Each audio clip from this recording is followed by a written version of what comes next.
Dito na naman tayo sa another episode ng ating vlogs, Badong Ratelis po. Pag-uusapan natin ngayon, ito po, no, yung ma-action pong naganap kanina sa Blue Ribbon Committee hearing, no? Halos talagang nagkasigawan po, no? Masyadong maiinit. Simula pa lang napakainit na po ng mga tagpo, no? Actually, mamaya may papanoorin tayo dyan sa ah yun na muna unahin natin habang naghihintay pa tayo. Panoorin po natin 'to. Ito kasi yung nagsasagutan, ito po yung behind the scene, 'no? May behind the scene po tayong panonoorin. Ito po, wala po kasi 'to kanina. Ito po yung walang sounds kanina, pero meron pong isang TV station na meron po silang sounds. Pakinggan muna natin. For example, drive. Mahina lang talaga 'to. You cannot question my outside of this zone. You cannot question my opinion. So, your opinion because you are the chairman of this committee. Ang mangyayari nito, mas critical si Brian kasi bakit gano'n? Why are we trying to prejudge this? Mr. President, we're still in the process of investigation. If we are in the process of investigation, why are you so protective? Why are you so protective? I am not protecting them. Mabuti sinabi mo yan, Mr. Chair. Pwede mo natin i-record ito? Parang yung sinasabi, I am protective of the disguise. When I was chairman of this committee, sinabi ko na sa inyo, the only remedy provided under the law is for them to apply if they qualify under the process of witness protection.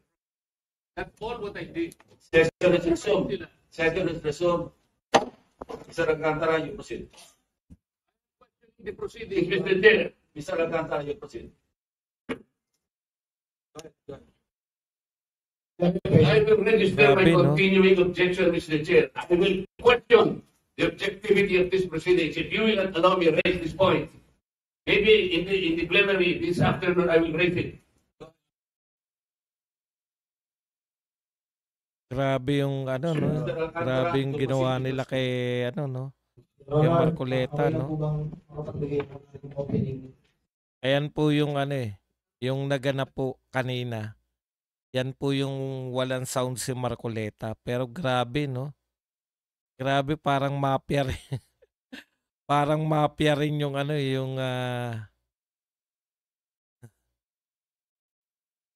yung Senado. Grabe. Kinakailangan pagtutulungan ka talaga. Kaya lang hindi nila kaya sa katwiran si Marcoleta. Yun po maganda riyan, oh. Hindi nila kinakaya sa katwiran. Kaya dinadaan nila sa paramihan. Din, no? Una, nagko-question pa si Marcoleta dahil hindi po nila kayang debatihin. Kumbaga sisigain na lang nila dahil nasa kanila yung martilyo. Ayan. So, magandang araw sa atin lahat mga kababayan, saan man panig kayo ng daigdig naron. Dito na naman tayo sa another episode ng ating vlogs, Badong Ratelis po. Pag-uusapan natin ngayon, ito po yung mga ma-action na kaganapan dito po sa Senado sa Blue Ribbon Committee hearing kanina naganap maghapon, no? Ito pong isa sa pinaka-ma-action na Blue Ribbon Committee na nasaksihan po natin, no? Grabe. Grabe ang aksyon, masarap panoorin at nakaka-high blood at the same time. Simulang-simula pa lang po. Kasi po, ganito yung class ni Lacson tsaka ni Marcoleta, no? Ang sinasabi ni Marcoleta, nagpa-interview si Lacson dito sa bilyonaryo. Paano na tayo Start na tayo. Pindot na. Okay. Nawawala tayo sa mahirap talaga pagka... Okay. paliwanag lang natin sa mga hindi po nakanood o kahit napanood nyo, umpisa pa lang, gustong sitahin ni Marcoleta kasi sa interview ni Ping Lacson, nag-conclude kagad siya. Sinabi niya na mas katiwa-tiwala daw na o mas karapat dapat si Bryce na maging mapasama sa witness protection. Kumbaga, mas nakakabilib, no? Ayon kay Lacson, mas bilib siya sa ano ni Bryce Hernandez kaysa sa mga diskaya. So nagre-react to ngayon si kino-question niya bilang chairman. Ang sagot ni Lacson 'di ba? Opinion ko 'yan sa labas ng committee na 'to. Ibig sabihin, pag si Lacson pala lumabas, 'yun yung pagkakaiba, no? Sa tingin ni Lacson, hindi niya nadala-dala yung committee. Hindi niya nadala-dala yung pagiging chairman niya ng Blue Ribbon pag siya ay nagpa-interview sa labas ng Senado. Sabi ni Marcoleta, hindi. Chairman ka 'di ba? Ano man ang gawin mo, dala-dala mo yan. Tama yun. Tama si Marcoleta dun. Saan ka man pumunta, 'di ba? Pwede bang, eto na lang siguro mahirap unawain yan. Kasi senador kasi sabihin tama naman si Lacson, sasabihin nyo, 'di ba? Sa labas naman siya ng Senado nagpa-interview, tsaka opinion niya lang yun. Hindi mo na ngayon, pag ikaw chairman ng Blue Ribbon Committee, lalo na yan, may malaking nasa kalagitnaan ka ng pag-iimbestiga, hindi ka pwedeng mag-opinion mo. No? Dala-dala mo kasi yung pagiging committee chairman. Yan po ang reaction ko dyan. Parang ganito po yan. Hindi nyo po pwedeng sabihin kung kayo po ay teacher. Halimbawa, teacher kayo. Hindi po kayo pwede na sabihin na labas na ako sa eskwelahan. Pwede na akong pumasok sa beer house at mag-table ng mga babae. Paano kung estudyante mo yung isa sa mga babae doon? Ite-table mo pa rin dahil labas ka na sa eskwelahan? O kaya pare ka? 'Di ba? Tapos ka nang magmisa. Pwede ka bang tumambay sa kanto? Nakahubad naman ako ng abito. Hindi po. Lagi niyong dala-dala kung ano kayo. Sinisita siya. Sinisita siya ni Marcoleta. Tapos ang isasagot niya opinion niya yun. Walang makikialam sa opinion. Hindi po pwede yun. Pag chairman ka po, lalo na napakabigat ng committee na chairman mo, dapat dala-dala mo yung pagiging chairman mo kahit ini-interview ka lang. Hindi ka naman ini-interview ng pangkaraniwan, kaya ka ini-interview, kaya ka tinatanong dahil precisely chairman ka nga. Okay, punta na po tayo rito sa punta na po tayo rito sa hindi naman po natin papanoorin to lahat. Hindi naman tayo sanay sa mga panoorin lang lahat. Magbibigay tayo ng reaction. Kaya lang, i-refresh lang po natin kung ano yung mga naganap. Gusto ko po yung buong panoorin, yung pagwawala ni Erwin Tulfo. Dito po Mr. nagsimula. Secretary, a couple of days ago, in the last hearing when you were here, we somehow settled the issue that restitution is not a requisite for an applicant to the WPP. Is that correct? It's not in the law. But sa akin ko kasi, hindi lang po batas na nagdidictate dito. It's also what is morally right, what is expected of us. Yan po kasi, kahit hindi nilagay sa batas, mga given po yan sa ating lipunan. Di ba? Hindi sila mananalo. Matagal na sinasabi to ni Marcoleta Yung sinasabi ni Marcoleta na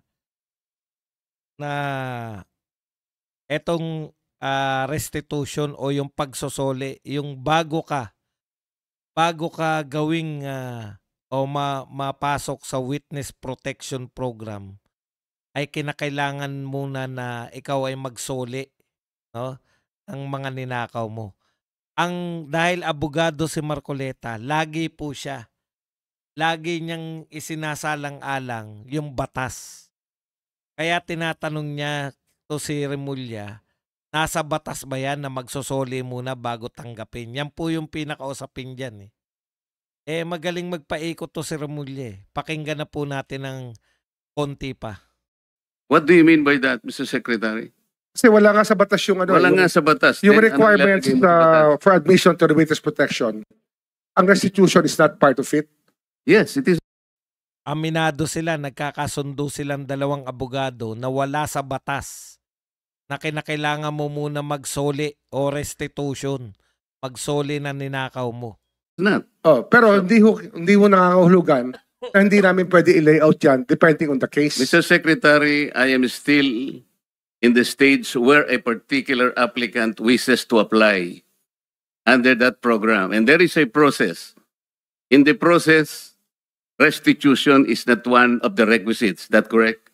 Opo, pero if it's in terms of this Teka case muna. being a financial crime, sir, this is a crime against the Mr. Secretary. financial status of the Filipino people, of the Philippine Republic. I think that it's just right. Mr. that we ask. Secretary, are you amending the provision of No, the law? sir. No, sir. But that is how we run the witness protection program. As a lawyer, Mr. Secretary, may I ask you, Ganda ng binanat ni Marcoleta. No? Are you amending the law? Pinabago mo ba ang batas? in a criminal prosecution, the civil liability is impliedly instituted. Is that correct? Of course. Don't waste money on another pair of glasses until you've seen what this breakthrough can do. These self-adjustable glasses are taking Kaya nga hindi naman nangangahulugan kung sakasakali na natapos na yung criminal prosecution. Kapag ka nakita na mayroong criminal liability yung tao, because it is impliedly implied, doon lang magkakaroon ng restitution. It will come after. Paano mo sasabihin na magre-restitute ang isang tao? Meron na bang findings kung magkano i-restitute on how it can be restituted? Nag-a-apply pa lang eh. Huwag po ninyong babaguhin ang requisite ng batas, Mr. Secretary. I thought nung dumating ka dito, nagkaintindihan na tayo eh. Kaya nabablar ang proceedings natin eh. Kaya nga kinote ni, siguro, ang chairman kanina gusto kong ituloy ito. Sinabi niya, nagpa-interview siya, na goodwill and sincerity should be done para i-test. Pwede ba yung ganito? I respect your opinion, sir. But It that's is not how, my opinion, it is in the law, Mr. Secretary. Yes, sir. Yes, sir. But I am At operating. the arbiter Sir, is can I the speak, law. sir? May I speak, sir? Yes, you I'm are talking. operating from the Senator Marcoleta, from the kindly allow vantage the point of the result, reason behind the law, sir. What is the reason behind the law? So that we can get justice, and justice can only be attained if there is restitution. So that is the principle behind all of these things that we are talking about now. Mr. Secretary, restitution will come. Yeah. It cannot be. Sir, it can come before or after, sir. It can come before. or You after. cite the law that it come before. Wala nga po sa batas eh. Sir, Huwag po ninyo babaguhin ang Sir, batas, Mr. Secretary. we are operating on a unique set of facts, and we are, all of these matters are being evaluated because the gravity of this financial crime cannot be underestimated, and that the more assets that we're able to preserve at the outset, the better for our country, sir. Mr. Secretary, I'm very sorry for such a reasoning like that. Alam mo, nakikinig I'm very ang sorry, buong sir. bansa. Also, sir, I'm very sorry too if you do not agree with me. But I respect your opinion, sir, and we will carry out our job as we deem fit, as we see. Mr. Chair, I said the I am not country needs. expressing an opinion here. I am articulating the provision of law. You do not change the provision of law, Mr. Secretary. You may be disbarred from doing this. Then it's your opinion, sir. It's your option, sir. Sinabi ko na nga, hindi ko opinion dito. I am Then it's your option, articulating sir. the provision of It law. is what you wish to happen. That you may proceed Ikaw ang with what you nagbibigay wish. ng opinion, nilalagay mo yung restitution to test the goodwill of a possible applicant. It is not in the law. Unless you are able to point out the provision of law that it come before. Hindi ganun eh. Sabi mo na nga, and we admitted, impliedly instituted ang civil liability, but this will come eventually after the court has pronounced kung magkano ang ibabalik niya kung meron man. Not before. Thank you, Mr. Chair. Okay. Maganda naman, no? Okay naman kahit na para nagkakapikunan yung mga abogado. Basta mga abogado po. Meron po silang meron po silang kumbaga, kahit magkakontra sila, parehong abogado, parehong magaling. Aminin natin, magaling naman yan si Remulla, magkaibigan yan eh. Normal lang po sa kanila yan, no? Kaya po ganyan yung mga abogado, normal lang po yan magtalo-talo. Pero ang punto po dito, wala sa batas yung gusto ni Remulla. Ang gusto naman ni Remulla, magsoli lang muna, di ba? Magsoli. Ako wala akong problema sa pagsosoli. Kadiskaya, ang laki ng pera nila. Kita niyo ang ginawa ng nung mga taga Bulacan. Nagsoli sila. Hindi lahat, pero nagsoli. Yun lang naman para hindi mapahiya. Kaya lang, syempre, si Marcoleta kasi, by the book yan sa kung ano yung nilalaman ng batas. Kasi tayo naman, di ba?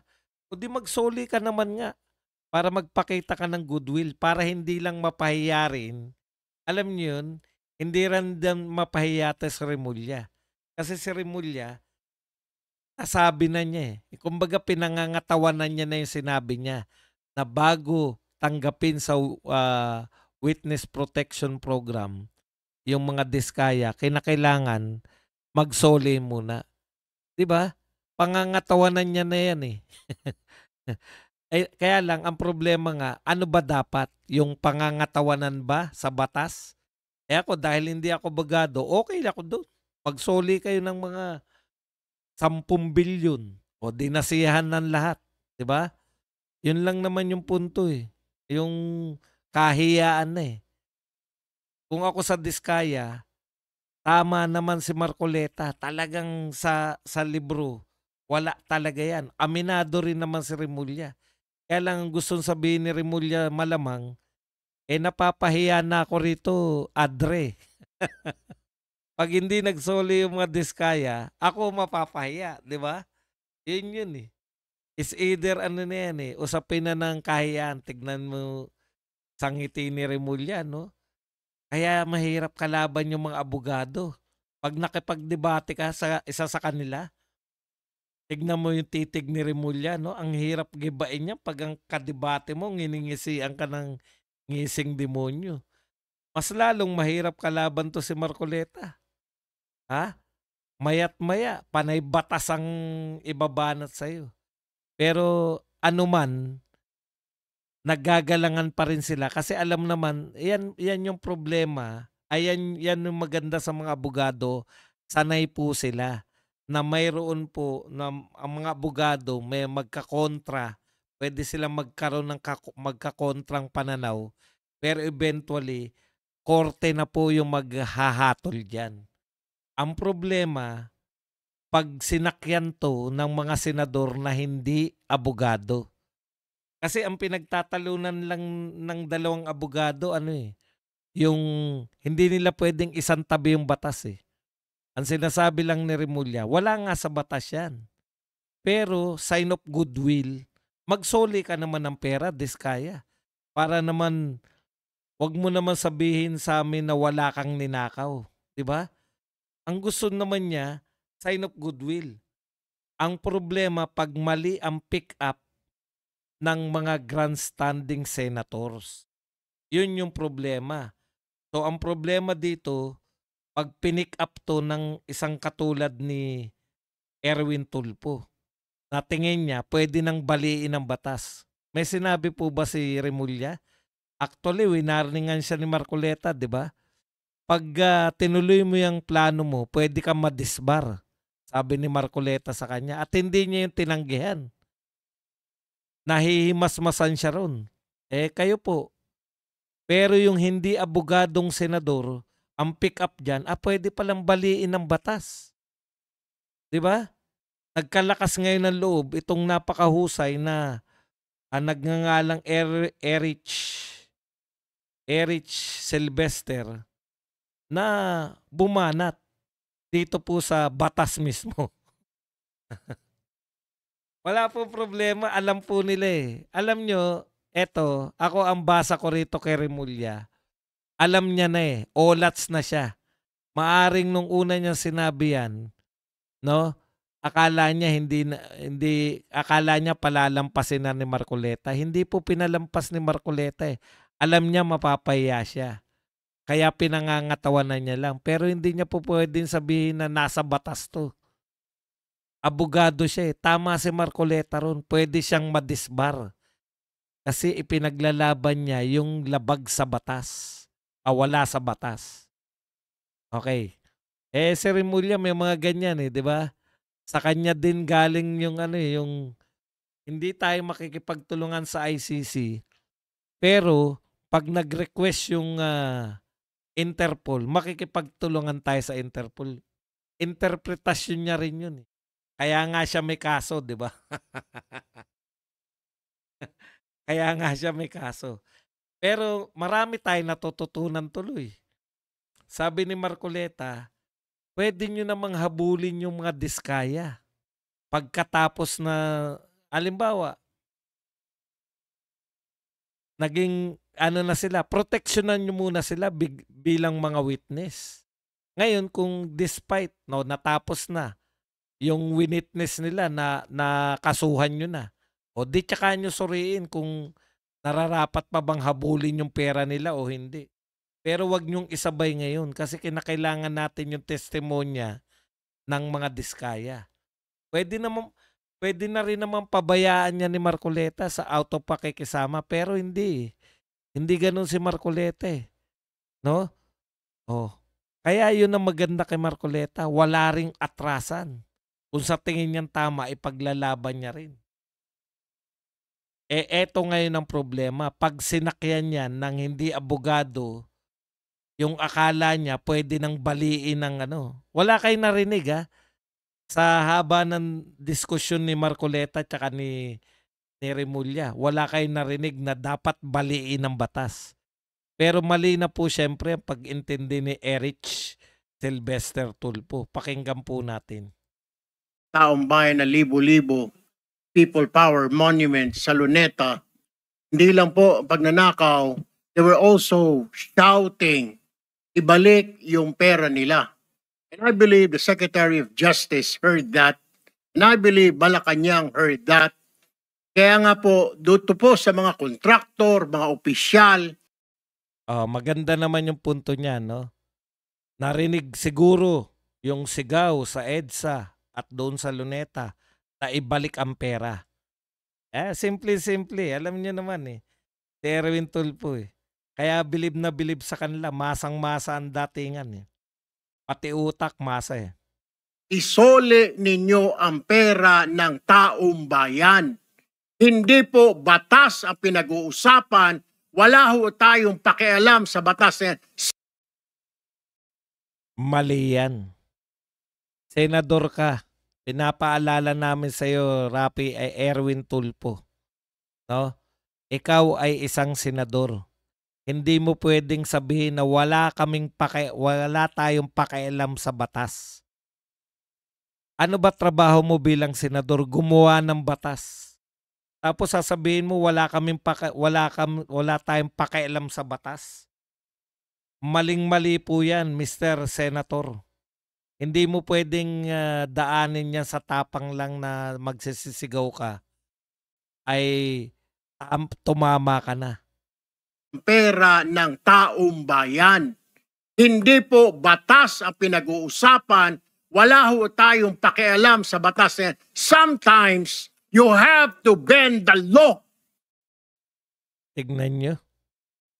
Sometimes, you have to bend the law. Mali po yun. Always, you have to follow the law. No?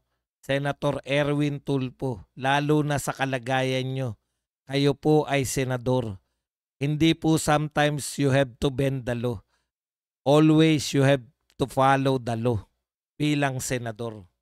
Tuloy natin ang grandstanding senator. To be able to please the people, mas mataas po ang taong bayan sa batas. Am I right, Secretary Remulla? Yes, sir. Mr. Chairman. Pero si Remulla, yung yes sir niya, parang natatawa siya. Di ba? Sabi siguro ni Remulla, napakahina naman talaga ng utak niya. Ayunan ko na lang, baka magwala eh. Mga kapatid, ito ang typical talaga na sayang ang boto natin. Bilang senador, never nyo po, hindi po kayo po pwede. No? Hindi po pwede bilang senador na kayo po, kahit na ano pa pong ikatwiran ninyo, hindi po pwede na isantabi ang batas. Lalo pong hindi po pwede yung sinasabi nyo na sometimes you have to bend the law. Maganda lang pakinggan pero ibig sabihin ng bend the law, lalabag ka sa batas. No? Hindi po pwedeng sometimes, lalo na kung kayo po ay isang senador. So sometimes you have to bend the law. Wala po nun. Hindi po pwede yung ganun. Always po kayong dapat sumunod sa batas. Dito na tayo para concentrate na lang. Okay. Pero may sinabi pa siya mas mataas daw ang tao kaysa sa batas. Alam mo, Senator Erwin Tulfo, hindi ko alam kung saan mo kinukuha yung tapang ng hiya mo na. mahirap po pa talaga, no? Little knowledge is talagang dangerous. Little knowledge is dangerous. Alam niyo po kung bakit? Pag konti lang po kaalaman mo, akala mo alam mo na lahat no? Hindi po pwede. Tapos sino yung sinasabi niyang tao? Okay, tama po ba na above ang tao sa law o above ang law sa tao? Mas mataas daw ang tao kaysa sa batas, sabi ni Erwin Tulfo. Totoo ba yun? Hindi. Lagi pong mas mataas ang batas. Kailan po, panapanahon po na mas makapangyarihan po yung mga tao at pwede pong isantabi yung yung saligang batas, pero hindi po sa lahat ng panahon. No? Kailan po mas nagiging mas makapangyarihan yung mga mamamayan kaysa sa saligang batas? Kung nagrevolusyon po at nanalo sila sa revolusyon. Hindi naman nagre-revolusyon yung mga nasa EDSA. Yan yung mga maling pang-intindi. No? Okay. Tanong ko sa iyo, Senator Erwin Tulfo, ilan po yung nag-rally nung linggo sa EDSA? Palagay na natin yung maximum po na nagsasabi, 100,000. Todo na. Lahat na yun ng rallyista. Ano yun? Malaking ano yun. Kumbaga, yun na pinakatodo na pwede. Palagay na natin 100,000. Saan yung rally? Dito lang po sa Kamaynilaan. Ibig mong sabihin, Senator Erwin Tulfo, ang masusunod sa Pilipinas, yung 100,000 na nagrally. Kung ano yung sinisigaw nila, yun yung masusunod. Di magulo po. Tandaan po ninyo, no, Senator Erwin Tulfo, kinikilala po yung kapangyarihan ng mamamayan pag may mga eleksyon. Pero pag ganyang rally po, hindi porket sumigaw sila na ibalik ang pera. Kanino po kukunin yung pera? O sige, patulan natin si Erwin Tulfo. Sinisigaw din ng mamamayan na Marcos resign. Paano yan? Kikilalanin mo?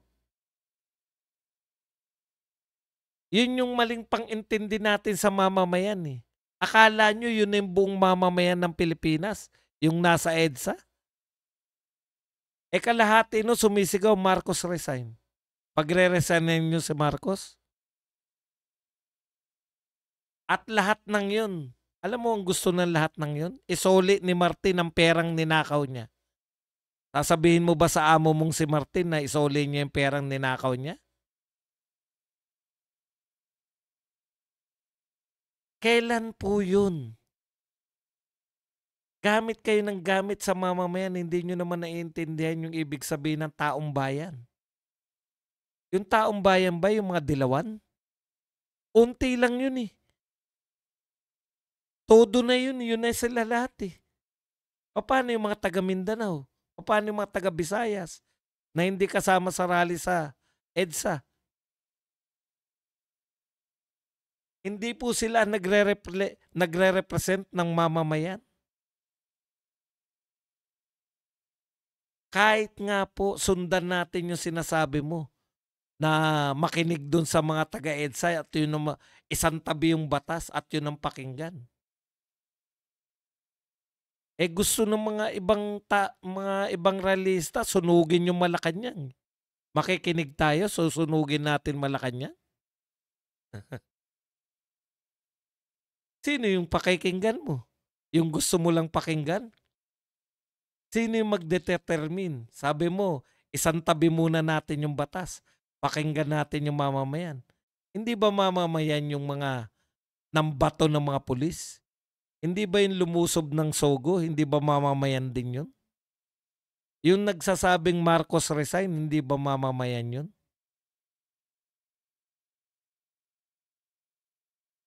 Yan yung problema eh. Nakita mo lang si Remulla na kinokontra yung sinabi. Actually, wala naman sinabi si Remulla na paliin yung batas eh. Umaamin nga siya na wala sa batas yun. Pero, pagdating na kay Tulfo, pwede nang baliin ng batas. Pagdating na kay Tulfo, pwede nang, senador ka eh. Tapos, balak nyo pang tumakbo na mas mataas pa sa Senado? Balak pa ng mga Tulfo na magpresidente ng Pilipinas o mag-vice president? Kawawa lalo Pilipinas sa inyo.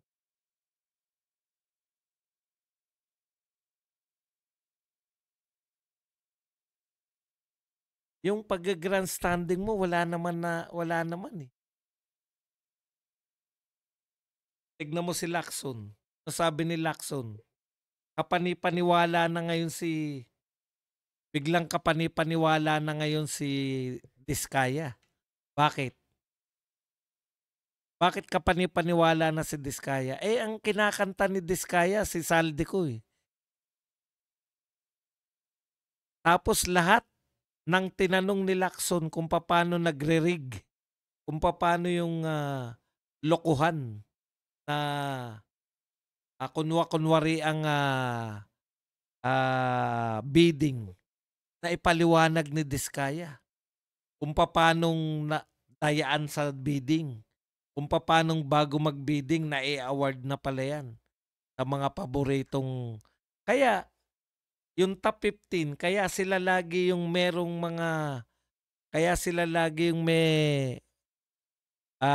kontrata. Kasi bago pa magsimula yung bidding, na-i-award na sa kanila yan. Wala pang bidding, namimigay na ng pera yung mga kontraktor. Alam niyo po ang pinaka matinding sa akin, yung revelasyon nung panonood ko kanina. Ino-overprice lang pala nila. Ito yung hindi nauunawaan ni Bam Aquino eh. Sabi ko, parehas lang tayong nakikinig, Bam Aquino. Senador ka ng Pilipinas, hindi mo unawain yung sinasabi. Bumabalik pa rin sila. Ang sinasabi ni Bryce Hernandez, labas yung pinamimigay nila sa mga congressman, sa mga senador, sa mga DPWH official, labas yung mga yun, pwede ka pa rin makapagpatayo ng mga flood control projects, pwede ka pa rin makapagpatayo ng matinong mga building. Dahil yung pagpepresyo nila sa mga building, sa mga tulay, sa mga pagawain ay kasama na yung ipamimigay nila sa mga congressman, sa mga senador at sa mga taga-DPWH official. Ibig sabihin, kung walang korupsyon, mas mababa yung presyo na pagawain.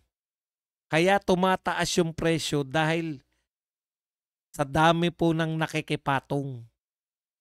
Dinadagdagan nila kunwari yung mga bilang ng mga bakal na sobra-sobra na sa pangangailangan ng tulay. Sobra-sobra na sa pangangailangan ng mga flood control. Kaya kung talagang nakikinig ka, Bam Aquino, habang nagtatanong si Bam Aquino, alam mo yun, yung prejudice ng utak nila, ayaw nilang pakinggan yung mga sinasabi. Kaya yung mga ghost project pa, ibig sabihin, pwede ka makapagtayo. May lagay na yung si congressman, may lagay na yung senador, pero makakapagpatayo ka pa rin ng matinong proyekto. Yun yung sinasabi nila Bryce, yun yung sinasabi nila Diskaya. Dahil sobra-sobra yung perang nilalagay.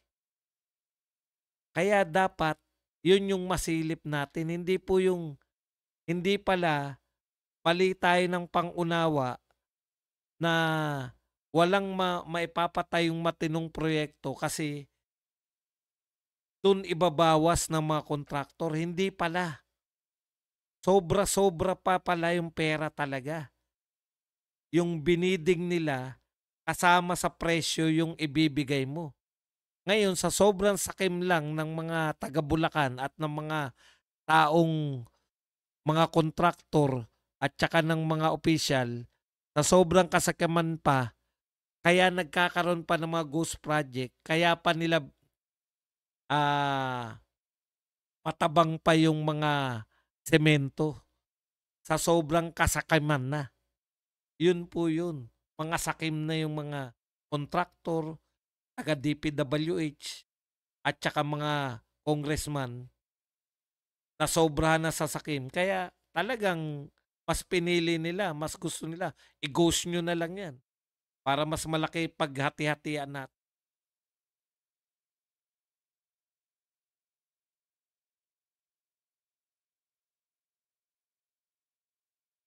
Okay. Kaya ako okay na rin eh. Basta magtuloy-tuloy lang. Ngayon, meron pong 4 na pinangalanan sa simula. Kasi si Alcantara lang ang gusto nila eh. Wala silang balak, yun pa isa. Sabi nga ni Marcoleta, bakit ayaw nating isalang yung SunWest? Nakita niya, sabi ni Marcoleta, bawat probinsya, panay saldi ko, saldi ko, saldi ko, saldi ko. Bawat probinsya, panay saldi ko. Bakit ayaw niyong isalang yung mga kontratista na o yung contractor ni Saldico mismo? Yung SunWest, ewan ko kung ano pa yung isa. Yung mga Nepo Baby, di ba? Pamangkin din ni Saldico yun.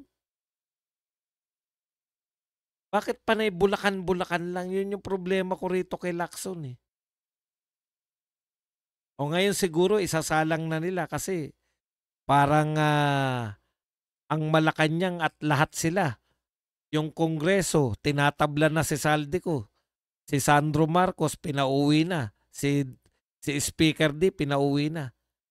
Hindi naman po ako pabor kay Saldico. Talaga namang halatang halata. Lahat siya tinuturo eh.